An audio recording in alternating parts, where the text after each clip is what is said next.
Hello दोस्तों। Alpha maths में आप सभी का स्वागत है। तो आज हम साइंस का पार्ट 2 करेंगे। ठीक है फ्रेंड्स, चलते हैं अपने पहले क्वेश्चन पर। पहला क्वेश्चन कहता है कि जब प्रकाश की किरण सघन माध्यम से विरल माध्यम में यात्रा करती है तो यह किस दिशा में मुड़ती है। यह आपका फर्स्ट क्वेश्चन है। तो अब सघन माध्यम क्या होता है और विरल माध्यम क्या होता है, इसके बारे में पहले पढ़ेंगे। सघन माध्यम होता है घना माध्यम, मतलब जिसके अंदर प्रकाश की किरण कम गति से जाती है, वो होता है सघन माध्यम। और विरल माध्यम क्या होता है? विरल माध्यम होता है जिसके अंदर प्रकाश की किरण तेज गति से निकलती है, उसे कहते हैं विरल माध्यम। तो ये कोई अभिलंब है, तो यहाँ से प्रकाश की किरण आती है, मतलब ये मान लो सघन है और ये है विरल। ठीक है, यहाँ से कोई किरण आई, सघन माध्यम से आ रही है तो धीरे आएगी, विरल माध्यम में जाएगी तो तेज निकल जाएगी। ठीक है, तो पहले तो आनी चाहिए गति से निकलेगी, मतलब गति से निकलेगी ऑप्शन किस इसमें है? इसमें है और इसमें है। ठीक है, सी और डी में है। अब अभिलंब की ओर जाएगी कि अभिलंब से दूर हटेगी?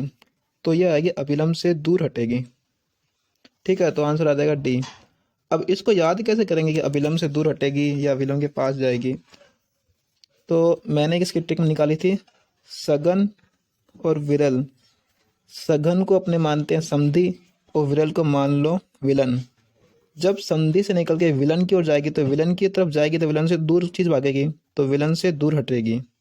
और जब उसका उल्टा होगा, जब विरल से निकल के सघन में जाएगी तो विलन से तो निकल ही रही है तो सघन की ओर चली जाएगी। ठीक है, ये छोटी सी ट्रिक है आप याद करने के लिए आपको। चलते हैं नेक्स्ट क्वेश्चन पे। अगला क्वेश्चन है ओम के नियम। ओम के नियम के ऊपर कह रहा है, ओम के नियम, यदि करंट बढ़ता है तो संभावित अंतर v स्थिर रहता है। इसके ऊपर है, ओम का नियम क्या होता है? v बराबर होता है आई आर।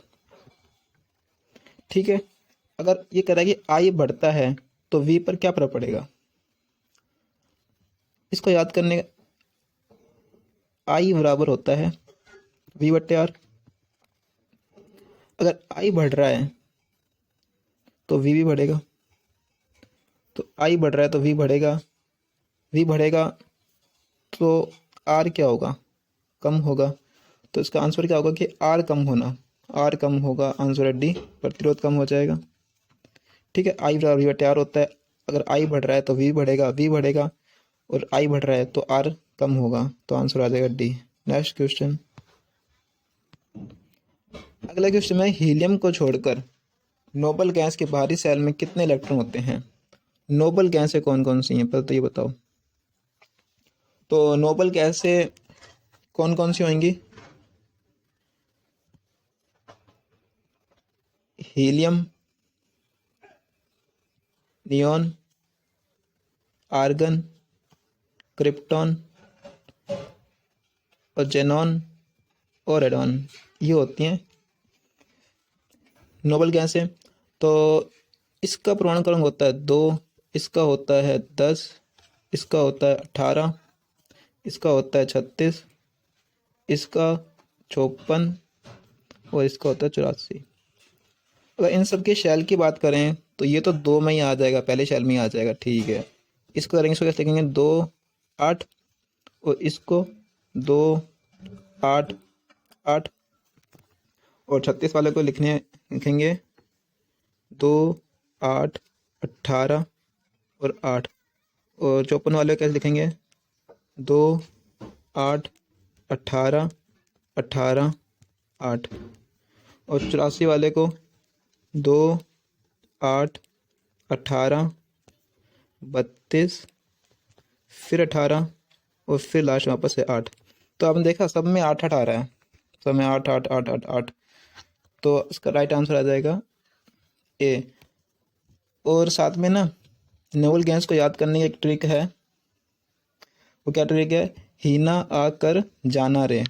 तो एच ई से हो जाएगा ही, एन ई से हो जाएगा ना, आई आ से हो जाएगा ए आर आ, कर से हो जाएगा के आर कर, जाना मतलब कि जेनॉन, रे मतलब कि रेडॉन।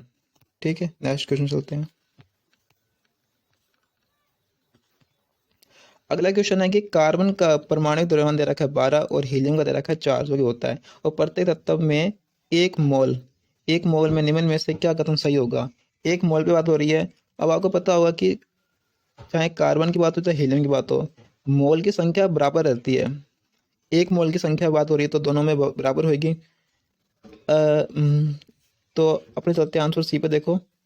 कार्बन के एक मोल में हीलियम के एक मोल में मौजूद परमाणुओं की संख्या समान होती है। हाँ, तो परमाणु संख्या समान होती है एक मोल में, जो कि कितना होता है एक मोल बराबर, एक मोल अपना होता है 6.02 इंटू 10⁻23 के बराबर होता है। तो आंसर आ जाएगा सी, दोनों बराबर होगी। चलते हैं नेक्स्ट क्वेश्चन पर। अगला क्वेश्चन है कि खाद्य पदार्थों को ऑक्सीकरण होने से रोकने के लिए निम्न में से कौन सी गैस का उपयोग किया जाता है। तो ऑक्सीकरण कैसे होता है। खाद्य पदार्थ होते हैं ना, तेल वाले और वसा युक्त वाले पदार्थ होते हैं। तो जो तेल और वसा युक्त पदार्थ होते हैं वो ऑक्सीजन से मिलकर ऑक्सीकृत हो जाते हैं, मतलब कि उनमें से तीक्ष्ण गंध आने लग जाती है। तो उससे रोकने के लिए उनको नाइट्रोजन गैस में रखा जाता है। नाइट्रोजन ऑक्सीकरण से बचाव का कार्य करता है। तो आंसर आ जाएगा B, nitrogen gas. Next question में चलते हैं। अगला क्वेश्चन है व्यवस्थित वस्तुओं की वो प्रवृत्ति जो उसे स्थिर व समान गति से गतिमान रहने के लिए प्रयत्न करती है। तो स्थिर व या तो स्थिर रहने के लिए बोलती है या फिर गतिमान रहने के लिए बोलती है। ये नियम आपने पढ़ा होगा, जड़त्व का नियम। किसी वस्तु को अगर वो स्थिर अवस्था में तो स्थिर रखेगी, अगर वो गतिमान अवस्था में तो गतिमान रहेगी, जब तक कि उस पर कोई बाह्य बल ना लगाया जाए। तो आपको जड़त्व का नियम को अपने न्यूटन का पहला नियम भी कहते हैं, है ना। तो चलो इसका आंसर हो जाएगा ए, जड़त्व। नेक्स्ट क्वेश्चन, रासायनिक गुणों में मैनलिफ ने कौन से तत्वों के यौगिकों पर अध्ययन केंद्रित किया था। तो मैनलिफ ने एक तो हाइड्रोजन और ऑक्सीजन पर किया था। हाइड्रोजन पर हाइड्राइड के रूप में, ऑक्सीजन पर ऑक्साइड के रूप में इनके यौगिकों पर अध्ययन किया था। तो इसका राइट आंसर हो जाएगा ए, हाइड्रोजन और ऑक्सीजन। अगला सवाल, निम्नलिखित में से कौन सा परजीवी के रूप में पौधों से पोषण प्राप्त करता है। तो परजीवी के रूप में पौधों से पोषण कौन प्राप्त करता है। तो जूं जूं जो होती है अपने सिर में पाए जाते हैं, जो कि रक्त के रूप में अपना भोजन प्राप्त करता है। और कसकसूटा क्या होता है। कसकयूटा आपने सुना होगा, कसकयूटा अमरबेल होती है, इसे कहते हैं अमरबेल।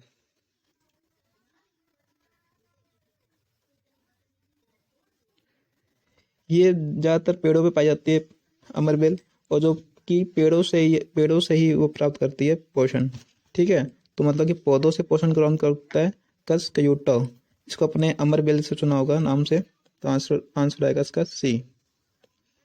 ठीक है, चलो चलते हैं अगले क्वेश्चन पर। अगला क्वेश्चन है कि किसी संकुचित सिल्की को छोड़ा जाता है तो स्थिर ऊर्जा का परिवर्तन किसमें होता है। अगर कोई संकुचित कोई चीज है, मान लो, अब मैं इसको छोड़ूंगा दबाकर, तो ये क्या, इसकी गति हो जाएगी ना बाद में। तो ये किस में बदल जाएगी, गतिज ऊर्जा में। जैसे कि कोई बांध का पानी रुका हुआ, उसको अचानक छोड़ेंगे तो बह जाएगा ना काफी तेज।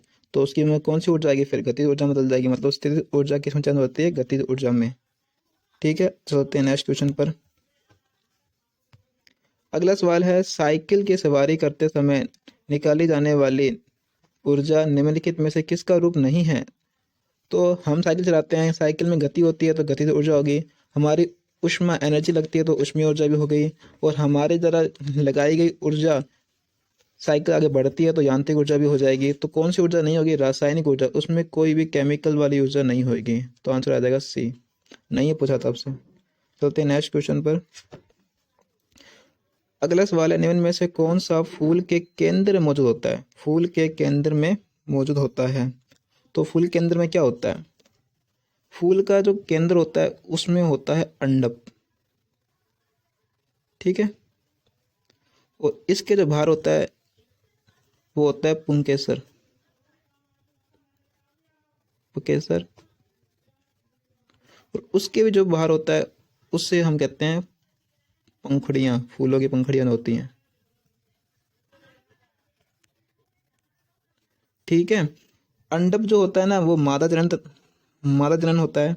जो पुंकेसर जो होता है वो नर जनन होता है। ठीक है। इसका राइट आंसर आ जाएगा सी, अंडप। चलते हैं नेक्स्ट क्वेश्चन पर। डैश बहुविखंडन द्वारा उत्पन्न होता है। बहुविखंडन किस किस में होता है ये अपने बताना। राइजोपस। राइजोपस जो होता है वो खंडन द्वारा बनता है। ठीक है। और उसके बाद हम बात करते हैं खमीर। खमीर जो बनता है वो होता है मुकुलन।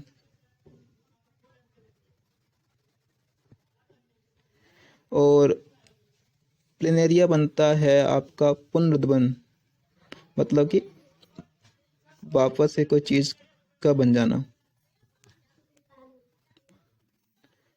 प्लाज्मोडियम जो होता है ये बनता है बहुविखंडन से, तो उसका राइट आंसर आ जाएगा डी। चलते हैं नेक्स्ट क्वेश्चन पर। निम्नलिखित में से कौन सी धातु चाकू से काटी जा सकती है। कौन सी धातु को चाकू से काटा जा सकता है, इसका राइट आंसर होगा सोडियम। और कौन कौन सी धातु है, तो एक है पोटेशियम और एक है लिथियम। ये दोनों भी बहुत सॉफ्ट होती हैं जिनको चाकू से काटा जा सकता है। तो सोडियम, पोटेशियम और लिथियम। ठीक है, ये तीनों नाम याद रखना, आगे कुछ भी पूछ सकता है। अगला क्वेश्चन है कि पौधों में पत्तियों के मार्जिन के दरों से कलियां पैदा होती है, किस में होती है। इसका राइट आंसर आएगा बी, ब्रायोफाइलम। ब्रायोफाइलम एक जड़ी बूटी पौधों के अंदर आते हैं ब्रायोफाइलम, जिसकी पत्तियों से भी नए पौधे बन जाते हैं। ठीक है, तो नेक्स्ट क्वेश्चन चलते हैं। अगला सवाल है कि 4 मीटर प्रति सेकंड के वेग के साथ स्थानांतरित होने वाली 0.5 kg वजनी गेंद की गतिज ऊर्जा पूछी आपसे। गतिज ऊर्जा क्या होती है, kinetic energy, half M V square. आपको m दे रखा है 0.5 kg और आपको v दे रखा है 4 मीटर पर सेकंड, तो मान रख देंगे 1/2। m है 0.5 और v है 4। 4 की स्क्वायर करूंगा तो 16 हो जाएगा, 2 से काट दूंगा तो ये 8 पे कट जाएगा, और 8 को 5 से गुना करूंगा 8 को 5 40 हो जाएगा, पर एक संख्या पॉइंट आ जाएगा तो आंसर कितना आ जाएगा 4.0 जूल, मतलब 4 joule. Right answer is B, 4 joule. चलते हैं नेक्स्ट क्वेश्चन पे। एक विलेन का पीएच मान दे रखा है 3।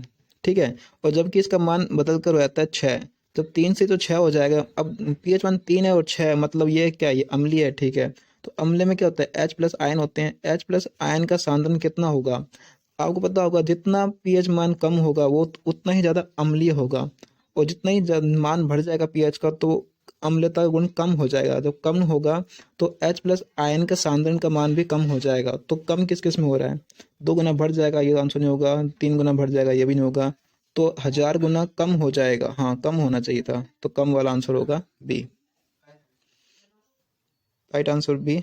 तो ये आपका लास्ट सवाल था, इसके साथ ये क्लास ख़त्म होती है। थैंक यू फ्रेंड्स, आपने मेरी क्लास पूरी देखी, और प्लीज़ सब्सक्राइब करें हमारे चैनल को और शेयर करें, और आपकी क्लास कैसी लगी कमेंट बॉक्स में बताएं मुझे। Okay friends.